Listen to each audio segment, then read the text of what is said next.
Hey, thanks for being a part of our training for When You Don't Love Your Business.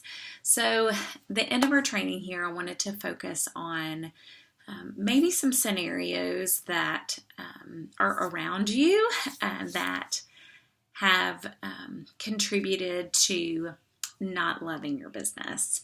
And I wanted to mention these because I think that they are easily fixable. And I think they, as women, can often really drag us down in a way that's not healthy and that's not good for our business. So the first one is comparison. And we've all heard the quote from Theodore Roosevelt, comparison is the thief of joy. And that is really, really true. When I started my business with Usborne Books and More, I have 3 boys. They are now 12, 10, and 8. And at the time they were 7, 5, and 3. And no, that's wrong. They were 8, 6, 4. Yes, 8, 6, 4. Anyway, we were homeschooling all of them. My husband is a pastor, and we are a part of a church plant, so kind of starting from nothing. And I also, we do classical conversations, and I've always been a tutor with CC, which is a whole other commitment in and of itself. So I'm responsible for essentially teaching every week in addition to teaching my children at home. So I had a lot going on in addition to Usborne. So I learned very quickly after a disastrous first year with some terrible boundaries that the only way that I was going to be able to keep those commitments that were very, very important to me in the same and be able to do my business at the same time was if I had my Usborne blinders on. That's what I call them. You know, like a horse or like a little unicorn, semi-unicorn.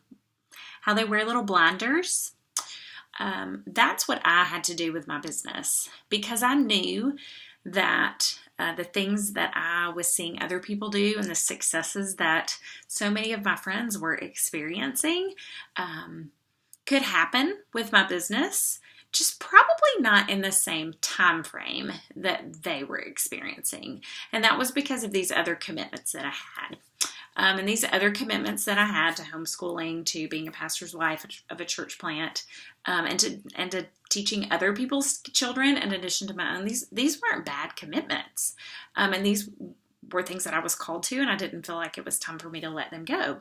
So I had to put my Usborne blinders on and really only focus on what I could do and stay in my lane and do what I could do and not think about anything else. So if you are at a point in your business where you're not loving it, honestly, it may be because you're comparing yourself to somebody else. And I want to encourage you to just not do that. No one is you. No one's circumstances are like you and like yours. And you can only do what you can do. And that is not a bad thing.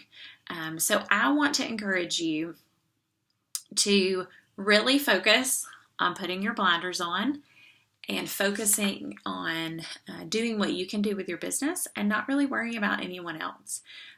If you do compare yourself to others, it is a thief of joy, and you are not going to be able to find the success that you can find in this business and that you will find.